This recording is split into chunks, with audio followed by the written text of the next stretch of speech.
In 334 BC, Alexander, King of Macedonia, began one of the greatest military campaigns in history against the superpower of the age, the Persian Empire.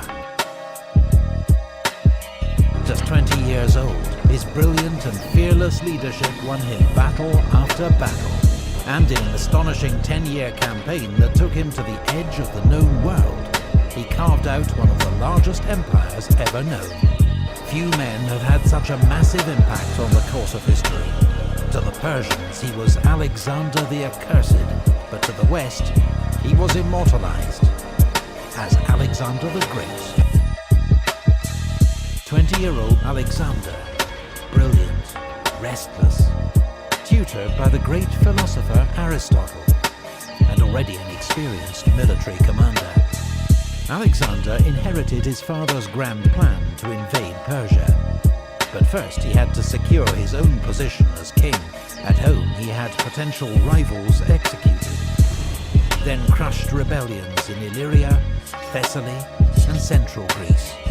He made a special example of Thebes, completely destroying the ancient city and selling its people into slavery.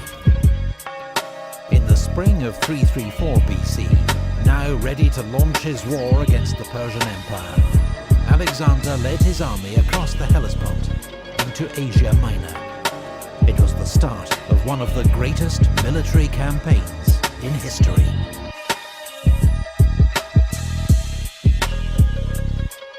Alexander's army was about 40,000 strong, drawn from all parts of Greece. The infantry were commanded by the veteran Macedonian general Parmenion. In the front rank, 9,000 Macedonian phalangites armed with the 18-foot sarissa. These were professional soldiers, well-trained and drilled, who formed up for battle in the phalanx, 16 ranks deep. This packed formation presented a solid wall of iron spear tips and was virtually unstoppable. 3,000 elite infantry, the hypaspists, or shield-bearers, armed with shorter spears, guarded its flanks. They were commanded by Parmenion's son, Nicanor. The second line of Alexander's army was made up of 7,000 Greek allies and 5,000 mercenaries, armed as hoplites. They took their name from the hoplon, their large round shield, and carried shorter 8-foot spears.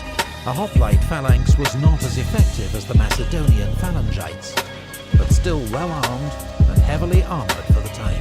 The Agrianes were the army's elite skirmishers, expert javelin throwers from what's now southern Bulgaria.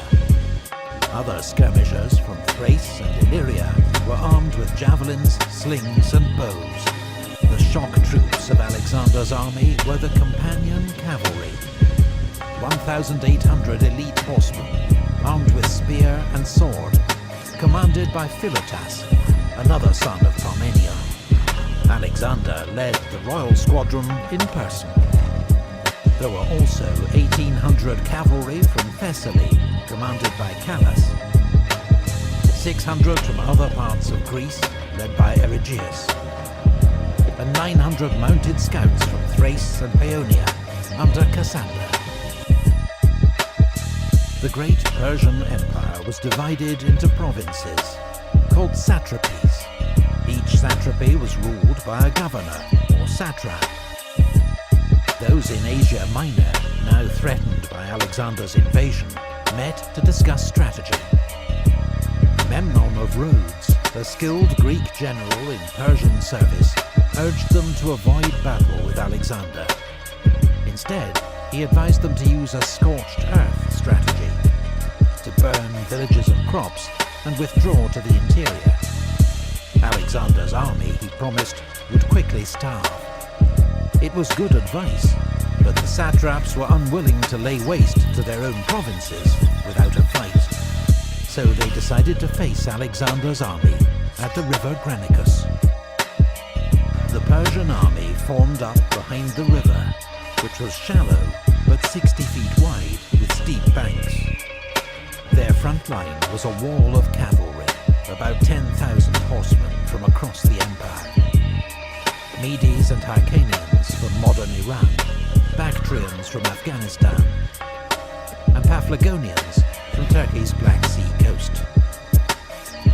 Behind, in reserve, were the infantry, several thousand Greek mercenaries, a common sight in Persian armies at this time. These men fought for Persian gold, and were armed with the round shield and short spear of hoplites.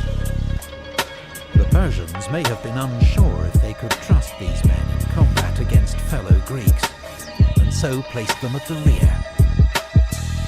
Alexander, determined to attack and destroy this Persian force before it could retreat, raced to the Granicus with his best troops. On his left wing he posted Thessalian, Greek and Thracian cavalry under Parmenian's command. In the centre were the massed spears of the phalanx, its 6 divisions commanded by Perdiccas, Koinos, Amintas, Philip, Meleager and Crateros. On the right, Alexander himself with the companion cavalry under Philotas, as well as the elite hypaspists, the Agrianes javelin throwers, and the archers.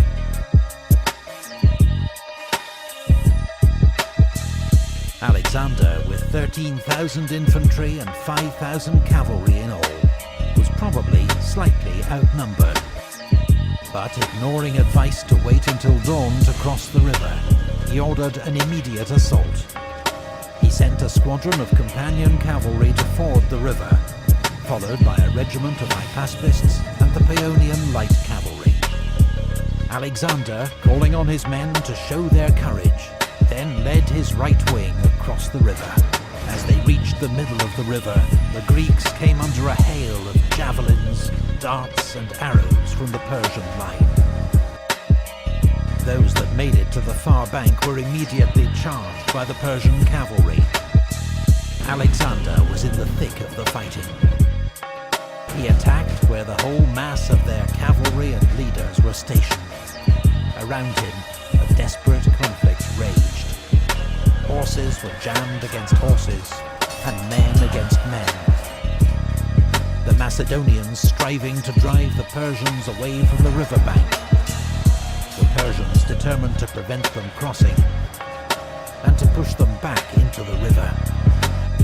Alexander's attack seemed reckless, but he was buying time for the rest of his army to cross the river, including the irresistible Macedonian phalanx. Then, suddenly, Alexander was fighting for his life, charged by 2 Persian nobles.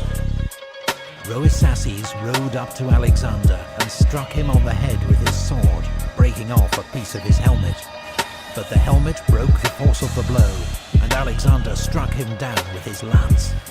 Then, from behind, Mithridates raised his sword against the king, but Black Clitus, son of Dropidas, anticipated his blow, struck his arm, and cut it off, sword and all.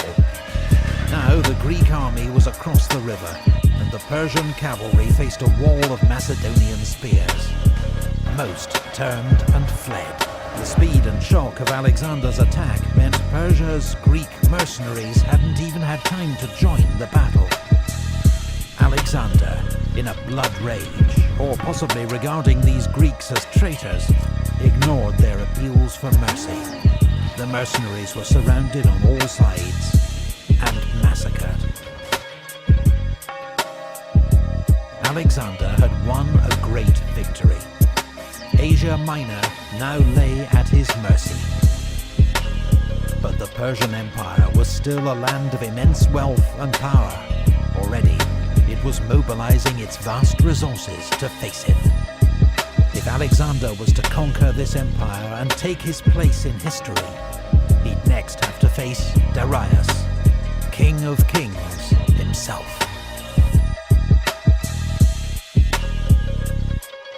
In 334 BC, Alexander, the 21-year-old king of Macedonia, led a coalition of Greek forces against the greatest power of the age, the Persian Empire. He led an army of skilled veterans, at its heart men of the Macedonian phalanx, armed with the 18-foot Sarissa pike. and the elite horsemen of his companion cavalry. Together at the Battle of the River Granicus, they'd won a first decisive victory over the Persian army. Now, as Alexander approached Sardis, capital of the Persian province of Lydia, its commander surrendered without a fight. But before Alexander could advance further, he needed to neutralize Persian naval power. Persia had a powerful fleet with major naval bases around the eastern Mediterranean that could potentially cut his lines of communication back to Greece. Rather than challenge the Persians at sea, Alexander decided to attack its nearest bases, the Greek coastal cities of Miletus and Halicarnassus. Both put up determined resistance, but were taken by winter. Spring of 333 BC, Alexander continued his advance into Lycia and Phrygia. At Gordium, he was shown the legendary Gordian Knot. A prophecy said that whoever could unpick it would rule all Asia. Alexander simply took his sword and sliced it in half. Meanwhile, Memnon of Rhodes, a skilled Greek general in Persian service, led Persian warships into the Aegean and captured the islands of Chios and Lesbos. But after Memnon's sudden death from illness, the offensive was abandoned. 18 months had passed since Alexander's army crossed the Hellespont and invaded the Persian Empire. Now Alexander led his men into Cilicia and was soon poised to cross the Nur Mountains into Syria. But then, the main Persian army, led by King Darius III himself, emerged behind the Greek army to the north. Darius was determined to trap and destroy Alexander's army, which he outnumbered almost 2 to 1. So he blocked Alexander's only escape route by moving his army to the coastal plain near Issus, just 6 miles wide, from mountains to sea. The narrow battlefield would force Alexander to fight, but it also prevented Darius exploiting his huge numerical advantage. His army, by some estimates, was up to 100,000 strong, and contained some of the finest soldiers in his vast empire, including 10,000 of his own household troops, known as the Immortals. His best cavalry were massed on his right towards the sea, where the ground was better for horses. His best infantry, his Greek mercenary hoplites, formed the center. Persian infantry formed his left wing. Alexander deployed his own army for battle, once again entrusting his left wing, nearest the sea, to Parmenion, with the Greek cavalry and infantry. In the center, as always, was the Macedonian phalanx. Alexander positioned himself and his best troops on the right wing, toward the mountain slopes. His elite Agriane javelin throwers, his archers, and behind them the Hypaspists and the companion cavalry. When Alexander saw the strength of the Persian cavalry facing Parmenion on the left, he moved across his Thessalian cavalry to reinforce him. Despite his overwhelming numbers, Darius held his position behind a small river, the Pinarus, and waited for Alexander to attack. He didn't have to wait long. Alexander called out to his men, urging them to fight bravely, picking out some by name. Then, at the head of his army's right wing, he charged. Once again, the speed and shock of the Macedonian advance sent the enemy reeling back.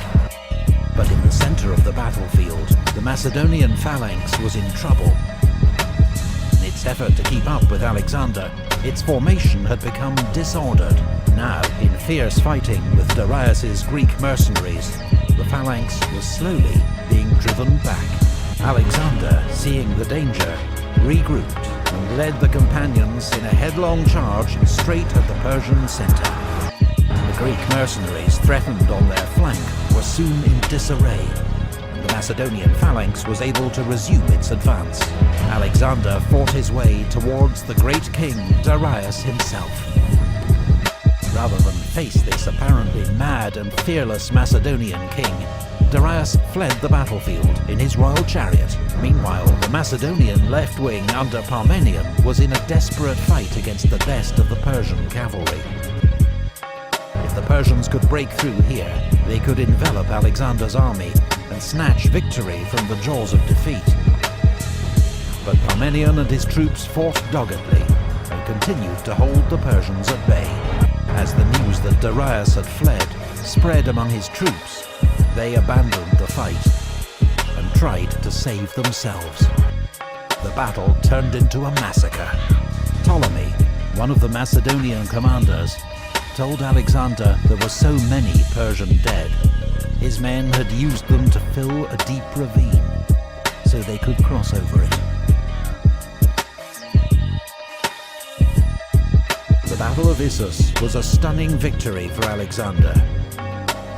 And amongst the spoils of victory were Darius's wife, mother and 3 children, all taken alive and well treated by Alexander. With the Persian field army in retreat, Alexander now turned to subduing the western territories of the Persian Empire. The next year, 332, the coastal cities of Phoenicia submitted to Alexander, ending Persian naval power in the Mediterranean. But the island city of Tyre resisted. Tyre's defenders fought bravely and skillfully, even when Alexander began building a causeway to the island, protected by 2 giant siege towers, which they counterattacked with fire ships. But after 7 months, the city walls were breached and Tyre fell. Most of its citizens were killed or enslaved. Gaza, too, was taken by siege. Alexander continued to Pelusium on the Nile Delta, where the Persian governor of Egypt surrendered the entire province to Alexander, along with the royal treasury. At Memphis, priests of this ancient land welcomed Alexander as their liberator from Persian rule, and crowned him pharaoh.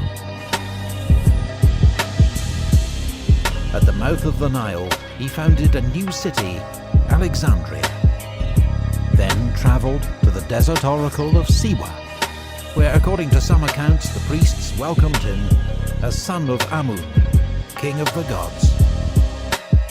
Alexander returned east to Tyre, where in 331 BC he received news of trouble back home. Despite his great victories over the Persians, many Greeks regarded Alexander as a tyrant. King Agis of Sparta, with Persian support, now launched a revolt against Macedonia. Antipater, Alexander's commander in Greece, was already dealing with rebellion in Thrace. But he quickly marched south and met Agis in battle near the city of Megalopolis. Even the legendary Spartans were now no match for Macedonian military power.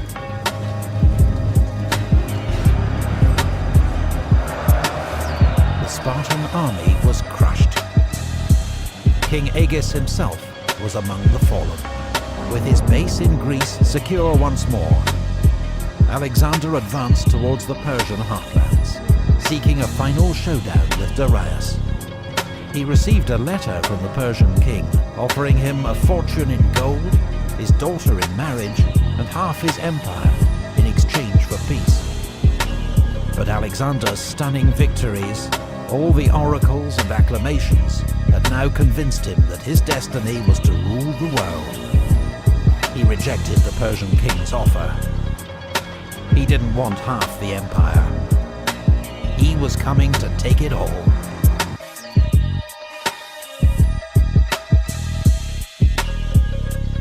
In 334 BC, Alexander, 21-year-old ruler of the small Greek kingdom of Macedonia, led an invasion of the vast Persian Empire. It seemed impossible odds. But thanks to Greek military dominance and Alexander's fearless leadership, he won 2 great battles against the Persians, at the river Granicus and at Issus.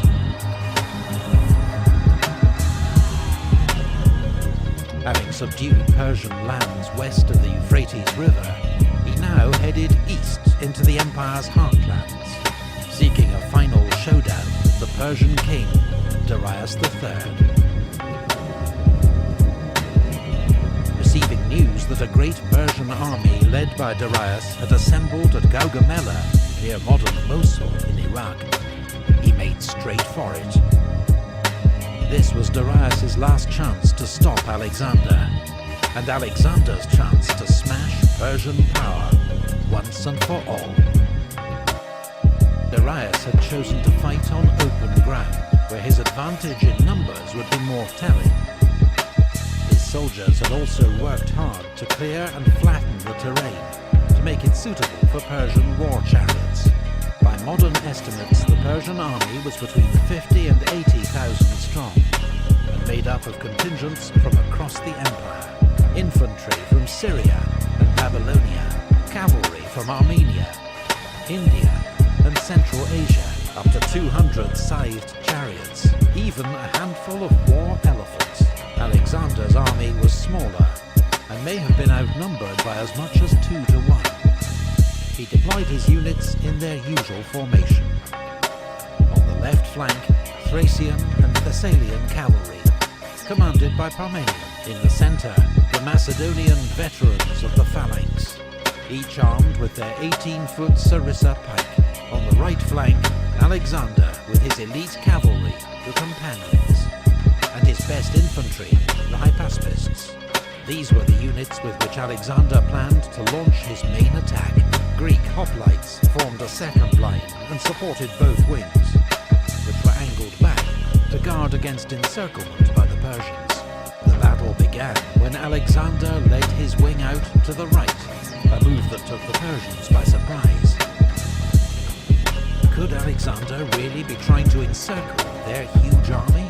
The Persians mirrored his movement, taking troops away from their centre to outflank Alexander and prevent him leaving the area they cleared for the Persian chariots. But Alexander's unusual maneuver was a trap to entice the Persians to weaken their centre. When he saw that it had worked, he ordered his Greek cavalry to charge to keep the Persians fixed in position. A giant cavalry battle developed on the right wing.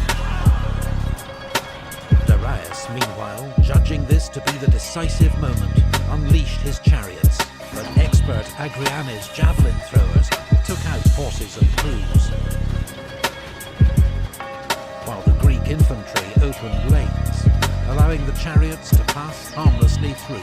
Now Alexander led his companion cavalry and parts of the Macedonian phalanx in a headlong charge straight at the weakened Persian centre, fighting his way towards Darius himself. The sudden ferocity of Alexander's assault threw the Persians into panic. The centre of the army broke and ran, King Darius himself leading the rout. But Alexander's left wing was in serious trouble. Parmenion, facing a huge onslaught by Persian cavalry, was virtually surrounded. Indian and Scythian horsemen had even ridden through a gap in the Greek line. But rather than wheeling and attacking the Greeks from behind, they carried straight on to loot their camp. Parmenion sent a desperate appeal to Alexander for help. The king abandoned his pursuit of Darius, regrouped, and charged the Persian right wing. It was the hardest and bloodiest fighting of the battle, claiming the lives of 60 of Alexander's companions.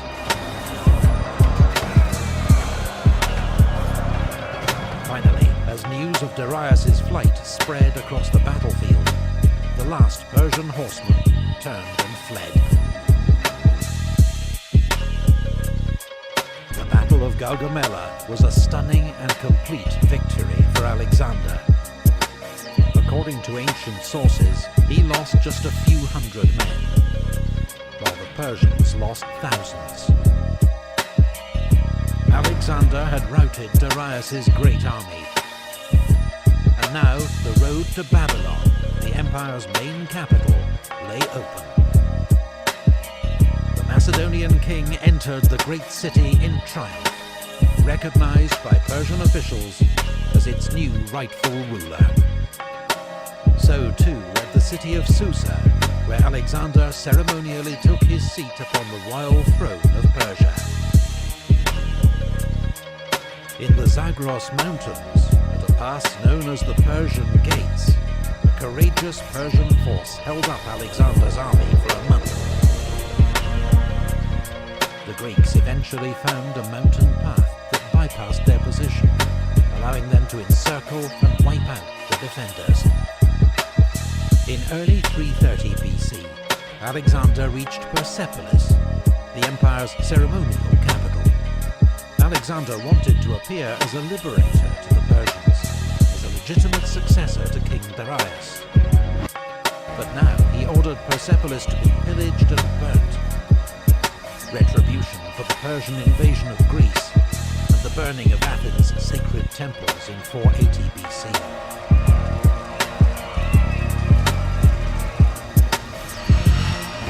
Alexander now headed north into Media, where Darius had taken refuge in the royal city of Ecbatana. Alexander was determined to capture Darius, but the fugitive king fled east in the hope of raising a new army in the provinces of Parthia, Bactria, and Sogdia. It was not to be. As Alexander closed in, the Persian king was murdered by one of his own governors, Bessus, who then proclaimed himself the empire's new ruler. Alexander gave orders for Darius to be buried in the royal tombs of Persepolis, alongside his ancestors. Then he paused to organize his vast new empire.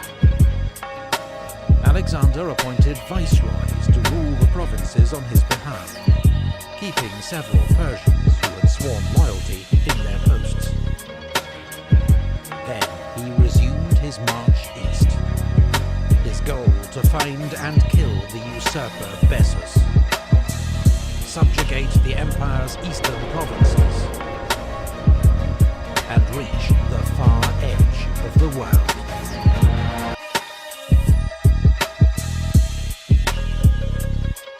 At the age of just 22, Alexander, ruler of the small Greek kingdom of Macedonia, had led an invasion of the vast Persian Empire.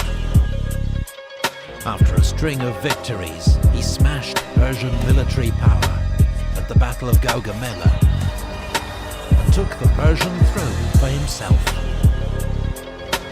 Now, in 330 BC, Alexander continued his march east. His goal, to find and kill Bessus, a Persian usurper claiming to be the rightful king, and to subjugate the empire's eastern provinces. Alexander headed first for Aria, today part of Afghanistan, where the Persian governor Satibarzanes had launched a revolt after initially pretending to submit to Alexander. The rebellion was crushed and Satibarzanes killed in single combat by a Greek cavalry officer.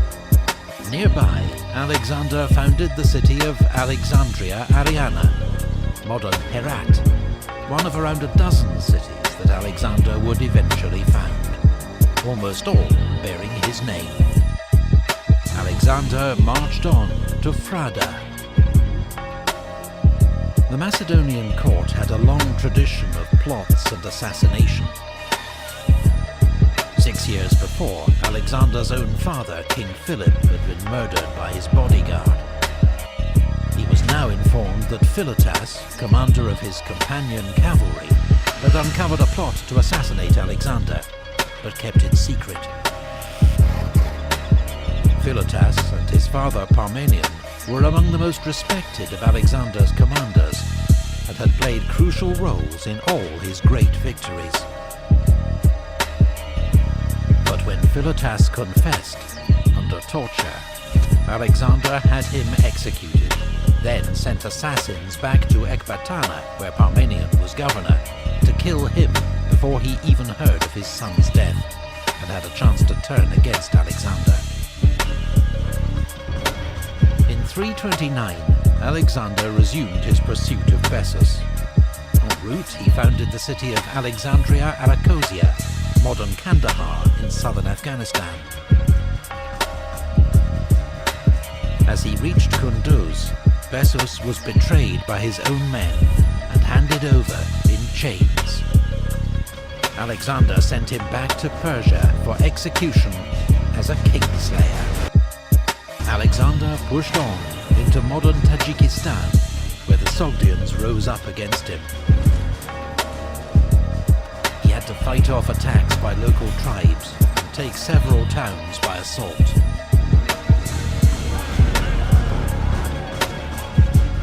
On the banks of the Jaxartes River, he founded the city of Alexandria Escate, meaning Alexandria the furthest, so named because he had, at last, reached the limit of the Persian Empire. This frontier was frequently raided by nomads, known to the Greeks as Scythians. Alexander lured them into a decisive battle near the Jaxartes. The result was a crushing victory for the Macedonian king that put an end to the raids. But fighting against Bactrian and Sogdian tribes continued, frustrating Alexander and tying him down in a difficult guerrilla war. By now, many of the Macedonian troops were unhappy with Alexander. Most had not seen their homes in years, but their king seemed bent on conquest without end. What was worse, he'd begun to adopt the rituals and dress of their defeated Persian enemy, customs they viewed as effeminate and decadent. At Marakanda, modern Samarkand, after a furious, drunken argument, Alexander killed Clytus the Black. Clytus had been one of Alexander's best generals, and the man who'd saved his life at the Battle of the Granicus. Alexander was full of remorse, but his growing arrogance was alienating more and more old comrades. When he tried to make his countrymen perform the traditional Persian ritual of proskynesis, prostrating themselves before the king, he crossed a line. To Greeks, this was blasphemy. Only a god was worthy of such respect, and Alexander was forced to back down.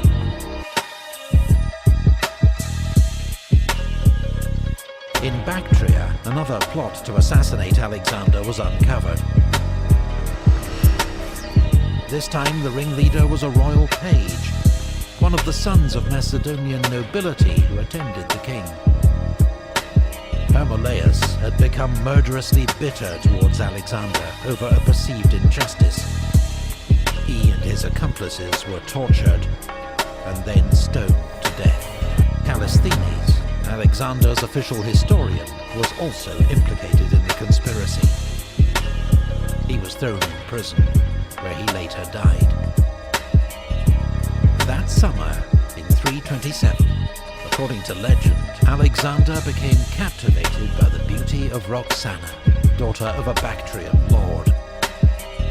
Their marriage was also a sound political move, helping to end local revolt against his rule, and allowing him to continue his advance into modern Pakistan and India. Alexander now prepared to subdue the Persian Empire's most eastern provinces, which had yet to recognize his kingship. To do so, he would first have to cross the Hindu Kush mountains and reach the Indus River valley, advancing in two columns. His army won a series of skirmishes against the Aspasi and Achaemenid as they fought their way into what's now the Swat Valley of northern Pakistan.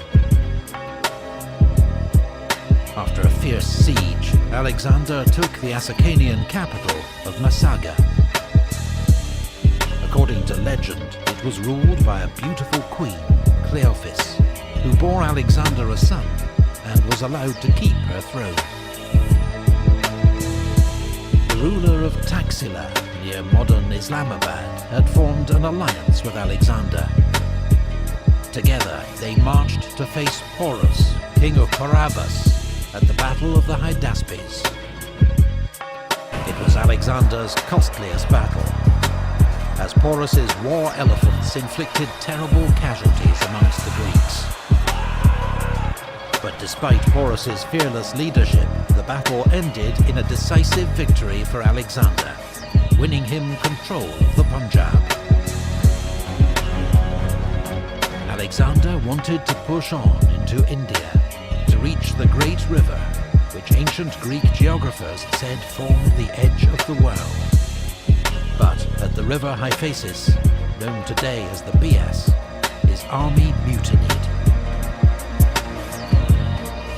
His men had marched thousands of miles, fought countless battles, and not seen their homes in 8 years. They'd heard rumours of gigantic armies waiting for them in India. They refused to go any further. Alexander was furious, but had to turn the army around. He followed the rivers of the Punjab to the sea, a journey that took 10 months. On the way, he defeated the Malians, but while leading the assault on their capital, was wounded in the chest and nearly killed. On reaching the coast, part of the army under Nearchus boarded ships and returned to Persia by sea, sailing through the Straits of Hormuz and entering the Persian Gulf. It was one of the great ancient voyages of exploration, as these waters had been previously unknown to Greeks. Meanwhile, Alexander led the rest of the army back by land through the Gedrosian Desert, today in southern Pakistan. But extreme heat and shortages of food and water led to terrible suffering and many deaths among his army. On his return to Persia, Alexander executed several of his viceroys and governors, men accused of ruling unjustly and robbing temples and tombs during his long absence in the east. At Susa, he arranged a magnificent mass marriage of Macedonian officers to 80 Persian noblewomen to strengthen bonds between his two kingdoms. Alexander himself married 2 Persian princesses. He also paid all his soldiers' debts and ordered 30,000 youths from across the empire to be trained in the Macedonian art of war. But at Opis, his Macedonian troops mutinied. They were offended by Alexander's apparent preference for Persian advisors and Persian ways. Alexander had the ringleaders executed and made a speech to the men reminding them of the glories they'd won together, and leading eventually to an emotional reconciliation. What I'm about to say isn't meant to stop you returning home. As far as I care, you can go wherever you wish. But I want you to know how you have behaved towards me, and how I have treated you. I'll begin, as is right, with my father, Philip. When he found you, you were mere peasants, wearing hides, tending a few sheep on the mountain slopes, and you could barely defend them from your neighbors. Under him, you began living in cities, with good laws and customs, and he turned you from slaves into rulers over those very barbarians who used to plunder your land.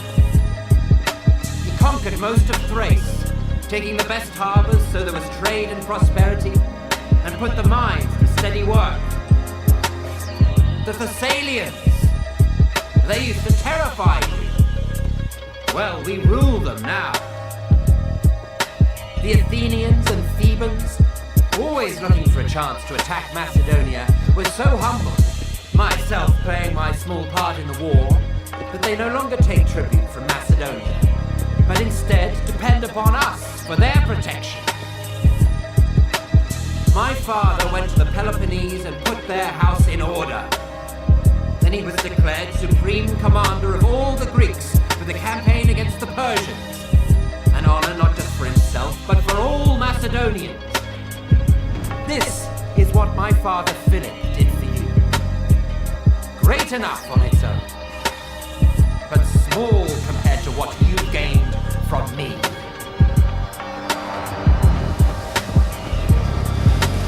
I crossed the Hellespont, even though back then the Persians still commanded the sea.